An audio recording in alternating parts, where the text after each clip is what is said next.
Hey everyone, welcome to episode 2 of Open Books with Alana and Erin, two female leaders modernizing the accounting space. Awesome, made it past episode 1. Here we Thank are, episode goodness. 2. And today we're going to talk about that long-lasting question of friendship and leadership. Mhm. Can you have both? Is there a balance? We're going to dive right into it. Great. Awesome. So Erin, to start off, do you think that there is space in leadership for having a friendship? Definitely. I think if we look back at what we talked about last time, that servant leadership, we're really looking at our teams as human beings, and I think inherently comes along with that some form of friendship. Yeah.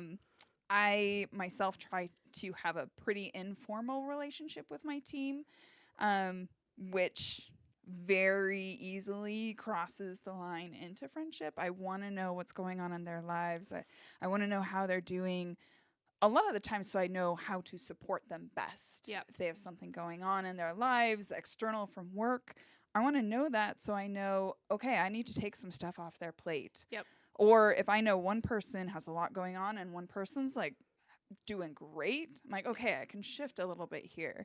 I know that maybe this person can take on a little more of a challenge. And so that informal relationship and kind of the lines of friendship and leadership are definitely crossing a little bit. I will say boundaries, not my thing. Very, very bad at them.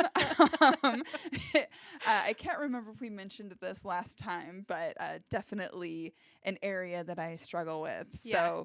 So crossing over those boundaries, which we'll talk about in a bit, is something that I do often. They're part of your servant leadership, like growing, right? We Exactly. all have it. Yeah. we all have it. Yes, for sure. Definitely the most room for growth in the crossing boundaries. Totally. How about you? Yeah, I definitely think there's space for friendship and leadership, right? Mhm. I think you touched like on the foundation of servant leadership, and I think when you are a servant leader and you're so devoted or like so invested in your employees, I think you can't help but like natural strong relationships form, right? Any strong friendship has like trust and support, and I think that's also what a really strong leadership relationship has. So I think it's natural that those translate into some form of friendship.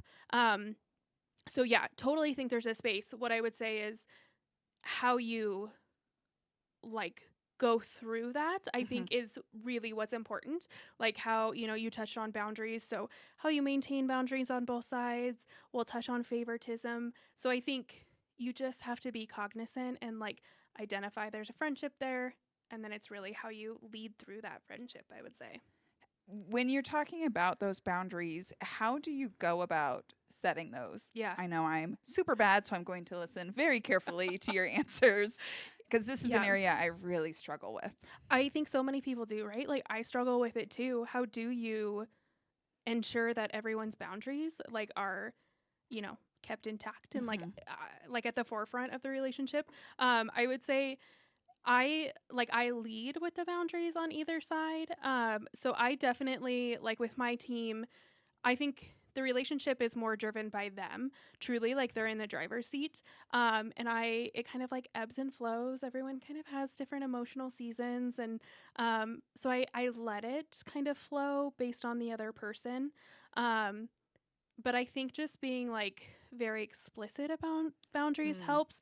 And I think that can be awkward sometimes or like hard for people truly. But I guess I'm like, let's have it all out on the table, right? Just so we're not trying to like second guess or like read minds or something. Like I do just like it out on the table. So definitely like let them lead with the boundaries. But knowing I have my own boundaries as well, and like that's okay. That I guess with the awkwardness, I think that's where I struggle the most is it's awkward asking someone about friendship kind of because we're so used to letting it just grow as it normally does. So I guess is there something that is it just something that we have to get over? Like get over that awkwardness. It's better to have it up front. I mean, that's a really good question. And I think it like each relationship and friendship kind of like creates its own tempo, I would Mhm. say. Um, but I guess like when I do talk about like the awkward of it, I try to like frame it in my boundary when I'm like communicating it with the other person, you know, of like, I'd, yeah, I guess like more so like, hey, here's where I'm coming from, and then like allow Mm. them to meet me halfway, um, which of course is still awkward, but more than like saying, hey, what's your boundary?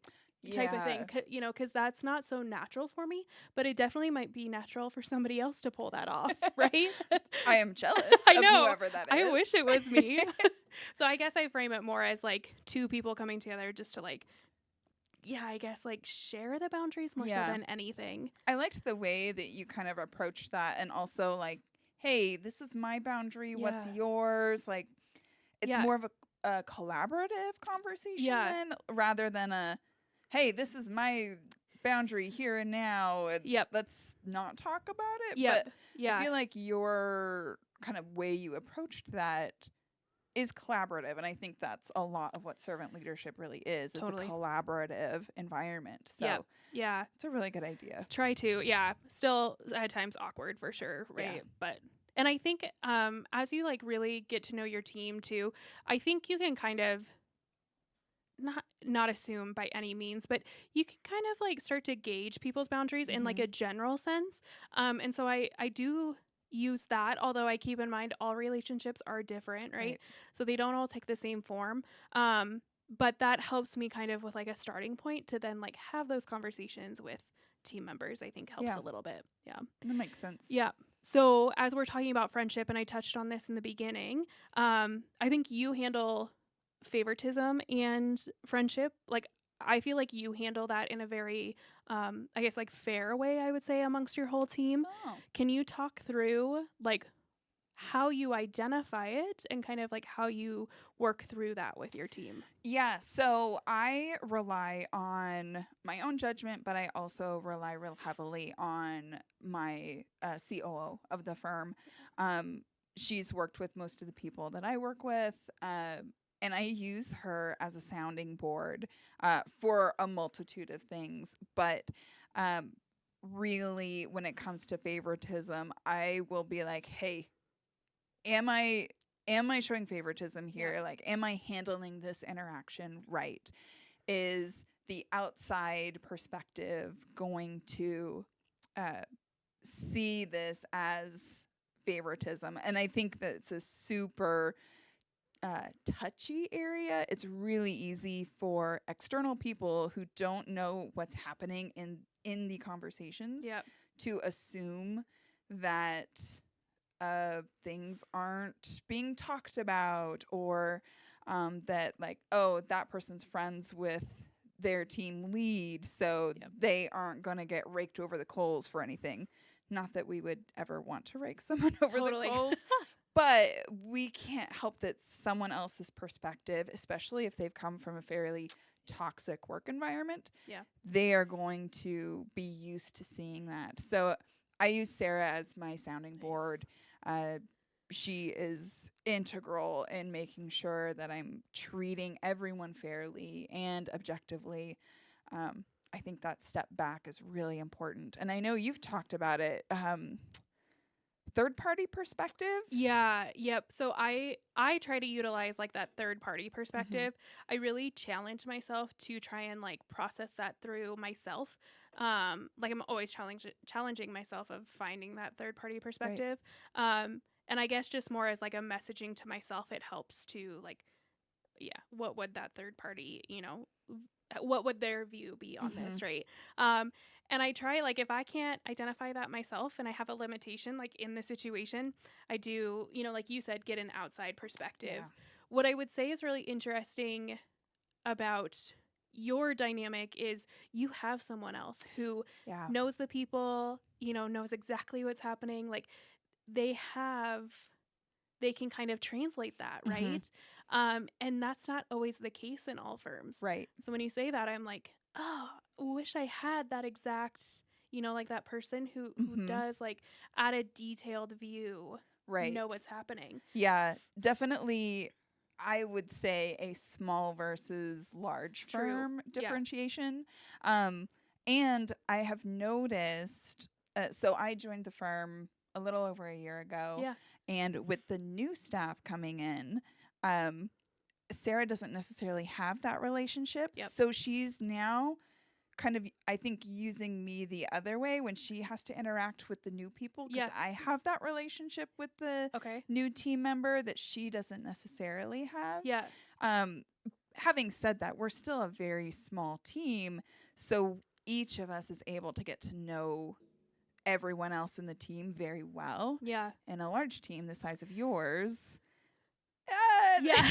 A little bit different. Yeah. And it's interesting because, like, if I do, I have a colleague I go to, like, in another location, and then I do go to one of my mentors here. It's interesting because if I need to run something by them to get that third party perspective, I also then have to think through, okay, what are all the facts that, if left unsaid, wouldn't skew them, but also, like, helps them, kind of shed some light. And so, because they don't have, like, the day to day Right. practical knowledge of, like, maybe where the situation bubbled up from. So I feel like if I'm like, okay, I'm going to run this by them, then I'm like, okay, what are the facts and what do they need to know? Yeah. And what I've really had to do too, not that we're, like, diving into third party perspective, but, like, when I tell them, I have to stop talking and allow them to, like, share their side without me being, like, trailing into cool, because this is what go into Right. my, like, emotions of it and everything. So I'll get off my soapbox, but I have to, like, allow them to actually give me that third party perspective that I'm asking for.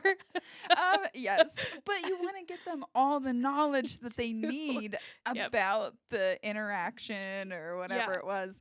Right. So it's Human nature. Can I we chalk think it up to that? Alana and Aaron nature, Yeah, maybe. maybe. I'm Like we sure said, there's yeah. others out there. Oh, sure. I mean, who's talking on a podcast right now? Let's think about that. Yeah, fair enough. Fair enough. But yeah, having that third person to go to, or Yep. just thinking in your head of objectively, like, how do we avoid that favoritism, I think is really important. Yep. And I think the piece that we don't think about is letting the rest of the team into those internal conversations, Oh, interesting. depending upon, like, how your interaction with them is going. Yep. Like, they do not know what's going on in our heads when something's happening. So I think looking at that objective or third party lets us see if something could be perceived as favoritism, and then we can have the type of conversations with the team member who maybe we think would perceive that, not specifically about what's happening, but like hey, when this happens, this is usually the thought process I go through, so that they know that what they may see is not exactly cut and dry what's happening. Yeah, that's very true. Because it also, like, when we have this conversation, leads me also to, like, the us as leaders, like, we're still human too. And I think to that effect, like, even just being honest that, like, hey, some people, like, gel deeper than others, like, that's also human nature. So, like, yes, we're in a business environment, and absolutely, like, there's fairness, to the team, and I hear that. But also it's just human nature that some people jive and maybe not so much the others, right? And so it's just, like, how you work through that. One person told me one time, like, fairness is not the same to all. Fairness is to a specific person, right? So, like, what are they needing in the moment, or, like, what is that relationship in the moment with that person?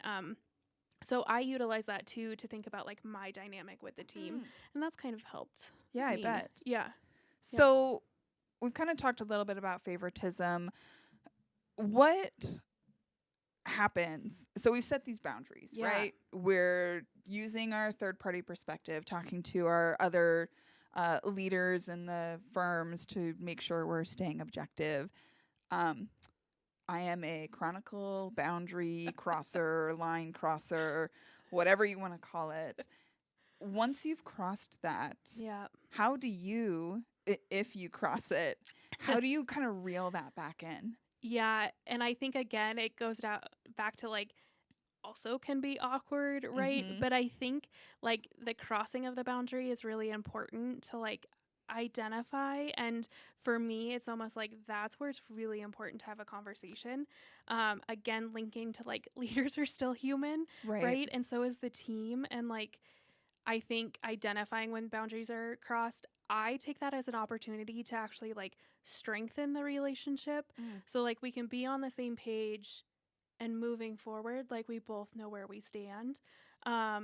So I try to tackle it head on and have like that critical conversation, but it's not easy and it can be awkward. Oh, You know, no. I mean, it is what it is. Yeah. But I try to be like explicit about it. Mm-hmm. How have you found as you're like wading through the boundary journey? What does that look like for you? Awkward. Yeah. Definitely I've tried like the bringing it up at the front of a conversation of like, hey, we probably should, pull back a little bit on these things, or we can talk about these things offline or something. Sure. I'm not great at it. Yep. But I think I'm slowly getting better. Having those kind of awkwardy conversations. I am a person who has a hard time with silence. So in my effort to resolve the cross boundary, I in effect cross other ones because I'm filling the sound void. Yeah. So definitely still a really big work in progress for me.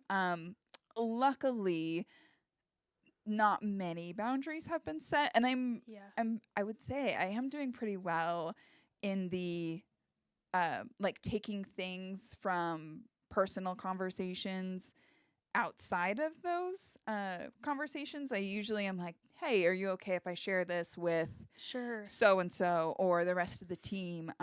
We had a team member who was trying out some new productivity / time management tools, and we were just talking about it between the two of us because we're talking about ADHD and all these other things that individuals have that affects their work life. Yeah.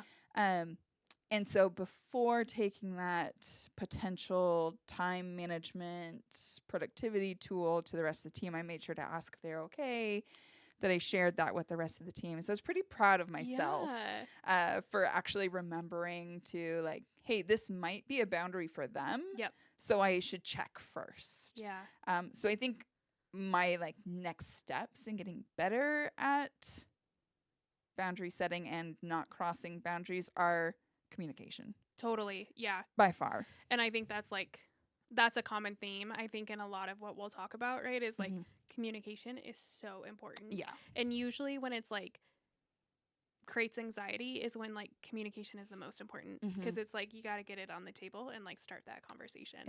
Yeah, which is important. One thing like I've tried to, when talking about boundaries, or more importantly like boundaries that have been crossed, because I too like haven't had too many boundaries crossed, but there's been a couple, and in that conversation like taking myself out of it, and so framing it more as like, hey, like the firm mission or like our firm culture, like doesn't, isn't the place for that, or just taking myself out of it. So it's not so like you versus me, or, me versus them. Right. Like it's more just cultivating a good environment, moving forward. Let's keep those things in mind. Right. So it's not so personal that way, but still like talking through what that boundary looks like has kind of helped me. I'm going to try that. Yeah. I like the idea of that, taking yourself out. What does that look like? Because everyone has a lot of baggage. Yes. Pulls that out. Yep. Similar to that objective, taking that step back. Totally. And I think also like then in the conversation, like maybe you won't be so like, not emotional, because it's okay to be emotional, but like so attached to that because you're trying to have a conversation, as the leader. And so I think like sometimes you have to distance yourself from the emotion. And Yeah. that's a weakness for me. And so taking my personal self out of it, that's helped me to then further that conversation along. I can definitely see, especially in having the conversations about favoritism, like if a team member comes up and is like, "Hey, you're playing favorites," or whatever the conversation may be. Yeah. I think instinctively we get very emotional. Yep. Because I think we're coming from a servant leadership space. We want to create these bonds with these team members so we can do our best to support and take care of them. Yep. And when you are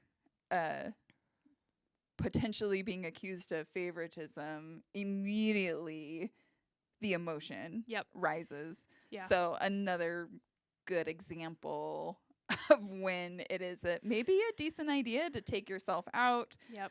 Objective, look at it. Okay, I can understand how you could think this was favoritism. Yeah. But it wasn't. Not going into all of the details, of course, but again, I think you're probably going to see that from someone who's come from a pretty toxic work environment. Totally.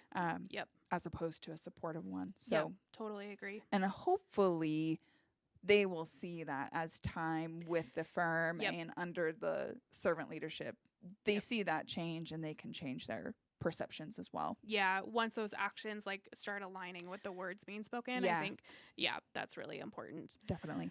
The interesting dynamic, I think, with like the leadership and the friendship, and it's something we've touched on outside of the podcast, but you know, I'm in person. I have a physical firm. My team is here. I have remote teams, so I'm in 4 locations total, but I have an office, right, that I go to. Right. And so when we've talked about favoritism before, I just brought up, like, I don't normally speak on, like, if I've done something in my personal life, you know, with some of my colleagues or something, I don't, like, broadcast that when I come into the office. Like, that's not right or wrong. I just, like, you know, for me, I think maybe does it feed into the favoritism, like, view? So I just keep that quiet. But then you brought up, which was so interesting, that you're remote. Yeah. Right? And that you don't have that as often. Right. The real only time, well, most of the time that we get together is when we're all together at our annual firm retreat. For work. Yeah. Yeah. And so it is a work thing. We really don't spend a lot of time together, even though some of them do live close enough where they potentially could. Yeah. But they don't. You would just get FOMO more than anything. I would. Yes. And I'd tell them that's not fair. Erin would be texting the whole time. Right. But that is a boundary that we don't necessarily have to worry about. Yep. So since we had last talked about that, I've thought about it, and there is an interesting with Instagram and Facebook and everything. Yeah. There is a boundary that I've set for myself that I didn't realize I had set. Okay. And that is it. So I follow all my coworkers, everyone on my team. If they have an Instagram, I follow it. I don't really do Facebook, so I'm not friends with anyone, I don't think. We're not even friends on Facebook. Really? I don't think so. I mean, I'll try to find my password. I'll log in. Once you get logged in, we'll be friends. But I do, like, I'll follow and I'll like their posts and all their stuff. But I will only typically, unless it was a post about work, I will only talk to them in, like, our one-on-one Slack or our one-on-one meeting with, like, I'll keep that conversation to just the two of us. Got it. So I don't mention it or anything in any of our other channels, because that's kind of my, like, okay, I saw this outside of work, I'm not going to bring it in. Yeah. So one of our team was posting family pictures, you know, Santa, and so I was telling her in our Slack or direct message how much I loved it. Yeah. But I didn't say anything until she had posted them in the, like, group thing. And then I was like, yes, they were the most hilarious. It was with, she's got a 10-year-old and a younger, I think is 2. With Santa. Oh my gosh. Sweet. Oh my gosh. Hilarious. I died laughing. Obviously I didn't die. I'm right here. Yeah. it was, but I do that with all other social media as well. I keep Interesting. that just between the two of us. Okay. And then if they mention it Yep. in one of the group things, I'll mention as well. Yeah. But yeah, I try to keep that very one-on-one. Yeah. That's really interesting. Yeah. That you say that. So just in thinking through social media, Mhm. I guess maybe a boundary I have, I don't send friend requests to my team. I wait for them. Oh, yeah. Like any one that I'm friends with on social media, from my team, like I let them request, and I think Yeah. that's me following their Oh, yeah. their Mhm. boundary, because otherwise I send a request and what they decline it, and then like Yeah. I think they so do feel pressure to yes, accept I think so. it. And then here I am now. I can like see. Yeah. Do you know what I mean? Oh, Like maybe that's a totally. boundary for them. So interesting. I think social media brings like a whole Yeah. another layer to it, Mhm. right? Yes. Oh, so interesting. I think we could just go on and on with that for a while. We probably could. But we'll move into our reoccurring segment. Oh, yes. So the first one, what's something that you've learned from your team that has to do with leadership and friendship? I think it's a bit of kind of what we've been talking about Yeah. so far is that an individual totally unrelated to a situation is going to have a perception of how that was handled, Yep. right? They aren't going to be part of the one-on-one conversations we have or the conversations with the client. They Yep. just see it from an outside perspective, and sometimes that's fine, sometimes it's not. We had a situation where we ended up needing to let someone go, and we were not good about talking to the team about Okay. why that happened. So the speculation kind of ran rampant. Yeah. And now we're all at a point where we can kind of joke a little bit about it, but it made things really awkward. Yeah. And I wish we had confronted that earlier to just be like, hey, this is what happened. This is why we made this decision. Yep. And there you go. But we kind of didn't do that. And I look back and I'm like, I could see from the team's perspective. And Yeah. several months later now, the team has opened up about it. And like I said, we're kind of joking about some things. And so we're able to talk about it now. But I do feel like it was a very awkward Yeah. situation where I wish we had confronted it with the rest of the team much earlier so they knew what was going on, why the decision was made, and Yep. all of that. So definitely a lesson learned there. Yeah. Well, and there's a balance between like Right. transparency and like Exactly. then not sharing, the boundaries from the other person, Mhm. right? Like there's Yeah. so much to juggle. Yeah. So But yeah, I wish we'd understood more that their perception was going to be totally different than what we might Sure. think it is. okay. I wish we had thought about that a bit more. Yep, that makes sense. How about you? What have you learned? What I've learned, and we've touched on it a little bit, is I can have my own boundaries with my team, while I let them very much in the driver's seat, kind of, drive that relationship. I can still have my own boundaries. And I'm learning not to feel guilty about that.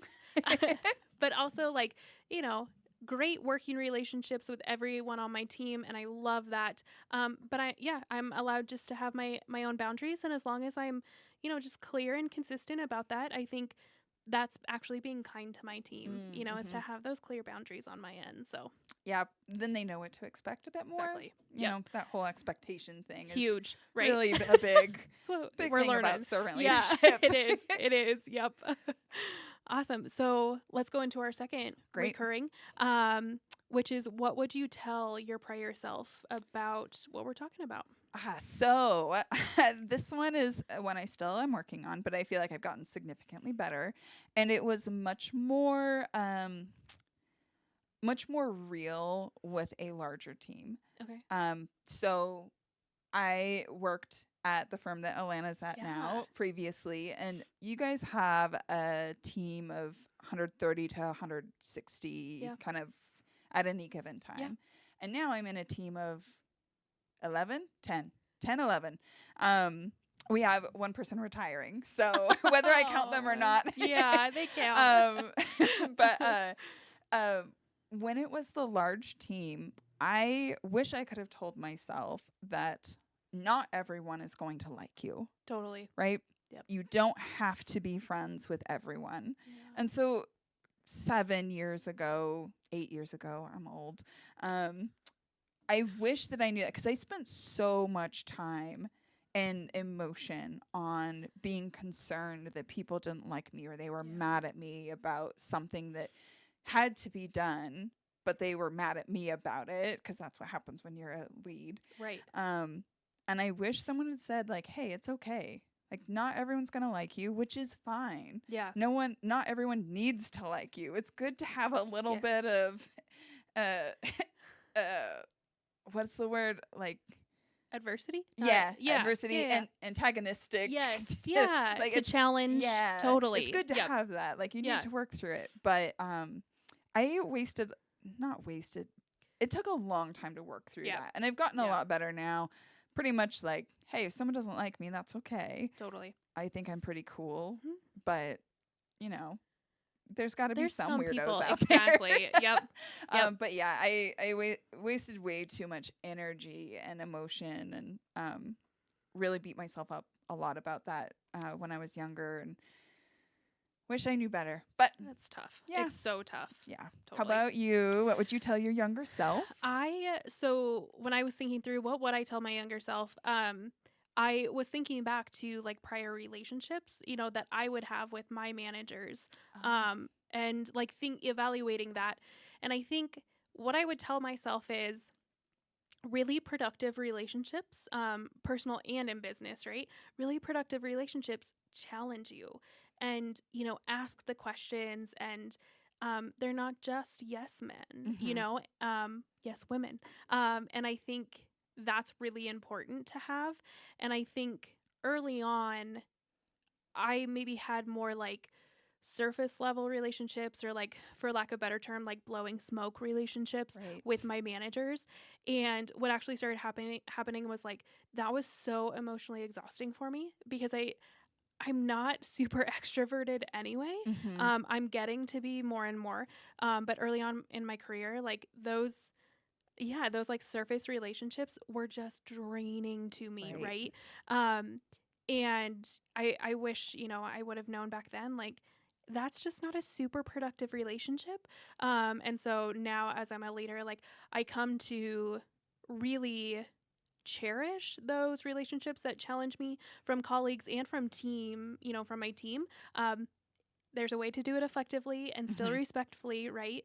That's really important. But having that challenge there, I think, is how like some of the best ideas are born. And I'm not scared of that. So I would tell myself that it's good to have challenging or more like deeper relationships with your team. Yep, I agree. For sure. Yeah. Awesome. I think this was a really productive episode, I think. Wonderful. Well, everyone, thanks for listening to Open Books. We hope that by bringing forward lessons that we've learned along the way during our time in the accounting industry, that we can help others learn from us and share in our journey as we evolve the leaders in the accounting community. Thanks, everyone.